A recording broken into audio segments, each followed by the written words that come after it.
Have you ever stopped to wonder why some people enjoy language learning? They want to learn a language to connect with other people, maybe different cultures, they want to travel, and it's practical. Whereas some people don't care. They might still like traveling or going on holiday, but when they're out and about, they might want to try foods or listen to music or things like that rather than connect with people. Well, in this video, I'm going to uncover the psychology why that is the case. So, why people like the process of language learning and why they don't, and what the difference is. Because if you can understand why some people love the journey of language learning and how they're so good at it, then you can apply that to your own life if you want to enjoy the process more. Maybe you're trying to learn different language now and you're struggling because you can't really enjoy the actual doing of it, then this is for you. So who am I? Well, I'm James. I'm native in English. I can speak Spanish and Italian. I have 13 years of language learning experience and I'm the author of this book, No Bullshit Language Learning. And quickly, if you're someone who struggles to reach a conversational level in your target language, you might want to have, say, a basic conversation with someone, no matter what language it is. And I've created a 5-day course that's free where every day you get an email delivered to your inbox written by me and it tells you advice, practical advice as to how you can reach a conversational level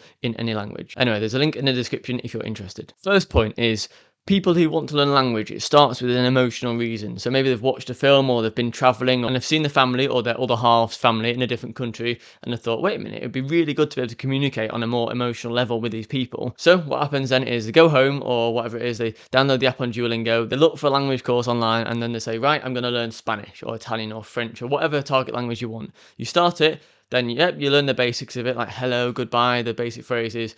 And after a week or two, you're like, I'm not really fluent yet. What's going on? And the point is, at that moment, you have a certain emotion. You've got a motivation that you want to get started. But if you're the sort of person who has different inspirations, like many times a day, you might change what you're doing so often.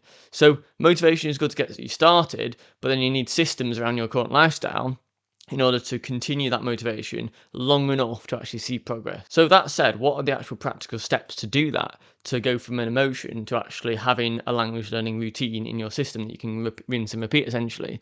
Well, first step is identify what moments in your life are on repeat. So what's part of your schedule? Maybe every morning you commute to the gym or you commute to work. What's that, half an hour each way or something? That's an hour per day. If at the moment you're listening to the radio or music, the first thing you can do is expose yourself to your target language. So that could mean listening to something. So you might have a podcast in 100% your target language. For example, for me, for Spanish, I might listen to a podcast where two Spanish people are talking about a topic in Spanish that's clear enough for me to understand. But even if I only understand a certain, like 10% or 20% of the words, that is exposure. And there's a difference between active and passive listening. Active listening is when you're paying attention to every single word and you're trying to actively understand what's being said. But then passively listening is when you're doing something else. You might be just driving on your way to work, thinking about the day ahead, and you can hear the Spanish in your head. You can hear the target language, but you're not really paying attention to the words. You might be daydreaming, and that's passive learning. And that's so powerful because imagine if you live in that country where the language is spoken that you're learning. The reason why people say move there is because you can't avoid the language. You're surrounded by it.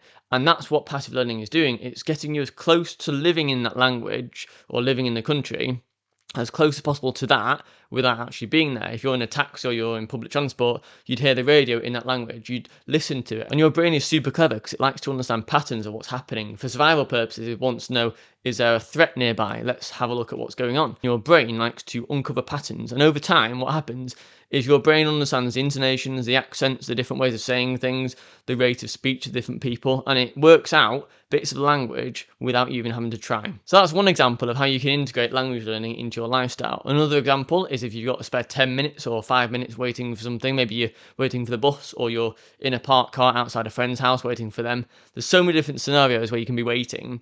If you whack out your favourite language app and you have a go at a few exercises on there, even if it's for 5 minutes, doing that for a few minutes every single day or every other day, whenever you have a few 5 minutes, adds up massively. And that is a perfect way to learn language because it's integrated into your lifestyle. You're doing it in a spare 10 or 5 minutes that you've got on a language app, easily accessible to you. And then all that happens is that compounds over time and you get closer to your language goals by doing that. Actually, at this point, that is exactly what the 5-day email course that's free is for. And it's a set of emails that you'll receive once per day, about a minute or two long to read, about how you can integrate language learning into your routine, especially if you're a busy person.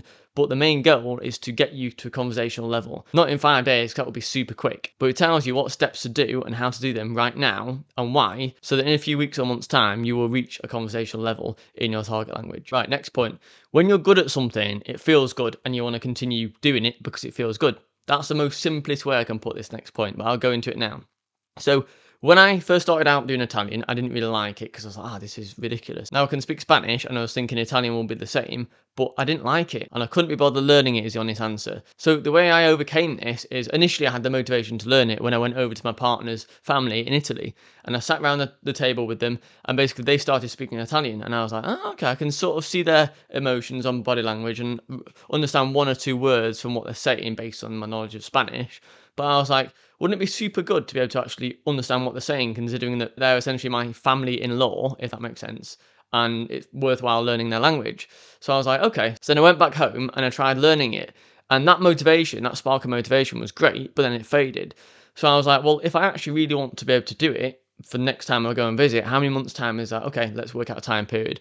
And then I was like, how can I integrate that into my lifestyle? So every morning I had about a 45-minute drive to work and then about an hour back. So that was what 1 hour 45 per day. So I was like, right, let's do a deal. Let's get on Spotify and open a podcast purely in Italian and just listen to it. I did not understand a word apart from an occasional Spanish word that sounded similar.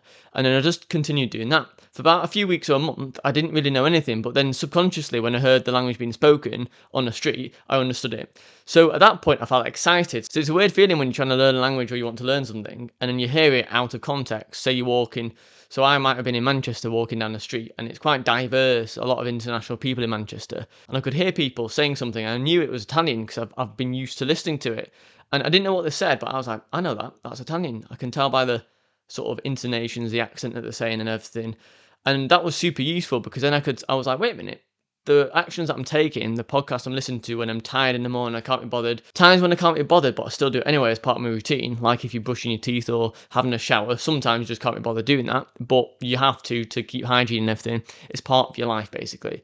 So if you can integrate language learning into that, and try and find a buzz every now and again. Try and find something good about what you're doing. So if you're trying to learn a language, you might be doing an online course. You might have a language exchange partner that you found on, say, Meetup or Tandem or something, where you have a half an hour call with them in exchange for you teaching them your language. So it's like a two-way thing. They want to learn English and you want to learn Italian, so you speak half, and then there's no money exchange. And that's one good way of doing it. However, you need to use those sessions to get evidence or proof that you can actually speak in that language. So the moment at which I enjoyed learning Italian was when I was able to have a basic conversation and not use a single word of English. It was extremely bad Italian and ridiculous, but in my head, I was like thinking of random words, sticking them together. It would have sounded like nonsense. But because of my body language, the topic we were talking about, what they expected me to say, and vice versa, and what I was working out from their body language, was sort of getting there with a broken amount of Italian stuck together. And they knew enough about what I was trying to say, and they could predict what I was meaning, that the conversation went well. And after that, it was only about a 10-minute call, but I didn't speak a word of English. And I finished that call and I was like, wow, that's amazing. That's really good.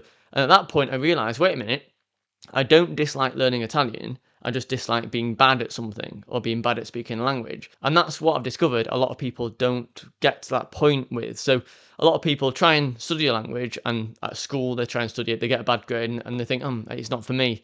I'm not good at language learning. But if you can try and get to a point where you tried and you're doing it really messy, you're making fun of yourself, you're getting embarrassed, but you're laughing with the other person rather than at yourself and getting embarrassed. You sort of say, let's see if this works, let's give it a go, let's give it a shot, nothing to lose if it's wrong. Then you mess it up and you're like, I should have said that instead. That makes sense. That's the best way to it, because then it makes the process more fun.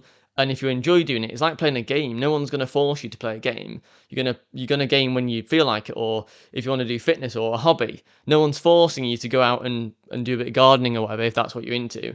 So you need to try and make it into a more of a hobby around your lifestyle by finding little bits of things that you like doing. So find bits of language that you like doing, maybe speaking, listening, maybe writing or reading. I don't like writing or reading, but some people do. But that's the point. Try and enjoy the process, find bits you enjoy about it, and then look back and celebrate and just celebrate the small wins. You don't have to be fluent, but having a conversation without speaking a word of English, that can be like a goal for you. Anyway, at risk of making this into a rambling podcast, I'm going to stop there. But basically, the idea is if you see some people and they seem obsessed with language learning, you go on a holiday with them in a restaurant and they order all your food for you, but they come from the same place as you, and you're like, how did they get there? It's because they're slightly more obsessed or interested in a journey than you are, and you can do it, but you just need to find a way of getting good to a certain extent and also find a way of integrating it into your lifestyle in the sense that it's not boring. It doesn't have to be really fun and exciting every single day. That's not the point. The point is it's fun enough to not give up for long enough that it takes to sort of get to a good level, essentially. Anyway, that is it for today. I hope you enjoyed it. Now, YouTube is really good at recommending other content that it thinks you will love. And in my top left or right of the screen, you will see a recommended video for you based on you watching this and what it thinks you will like to get you closer to your language goals. So go ahead and watch that now, and I'll see you later.